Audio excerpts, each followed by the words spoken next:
Hi class, today we're doing a review on fractions. This is our fraction wall that I have up in the classroom, which starts with one whole split into two parts to make 1/2, which is 1/2, and then thirds, fourths, and we go all the way down the line until 1/12 because there are 12 little units cut up from the one whole.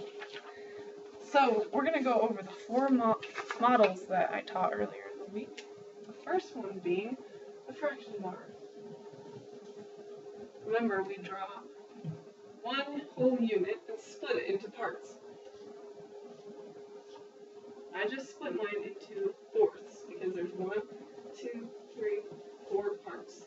This would be 1/4, 1/4, 1/4, and 1/4 to make the whole. The next model we learned was the number line.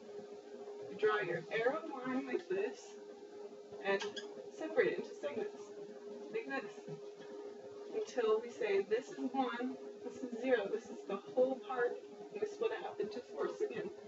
1, 2, 3, 4 parts. The next one is parts of a group. In this one, remember I had these stars put together and I said shade 1/4 for me. And you would shade just the one star because there are 4. This is one part of the group.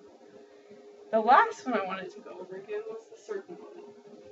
That one looks just like this. We draw our circle, just like a big pizza or a cookie. We separate it into parts. In this case, I have again 1, 2, 3, 4 parts. In class, we're practicing all of them, but you can choose the one you like best. For the next part of the video, we're going to go over a real-life application of fractions. Okay, for a real-life application, we are going to be making some banana muffins. So, with fractions, you have to look at your recipe, and in this case, this recipe starts with 1½ cups of flour. So I take my 1 cup, it says 1 cup on the handle, and then my 1½ cup, which is exactly half of this one. See, you can see. So we take it. We get a whole cup. So that, pour it in our bowl, and we take our half. We do the same. Okay, then we go on to do 1 teaspoon of baking powder. And on your teaspoon, you can see this same thing, it'll tell you what it is. So we take baking powder, put that in. Then we take a teaspoon of baking soda. And then we put that in too, just the same way. Then ½ a teaspoon of salt. So in this case, you take the salt right here. I don't want to pour too much, so I'm going to put it over here. And we put it in just like that. Then, so that ½ teaspoon is exactly half of the 1 teaspoon I just used for the other ingredients.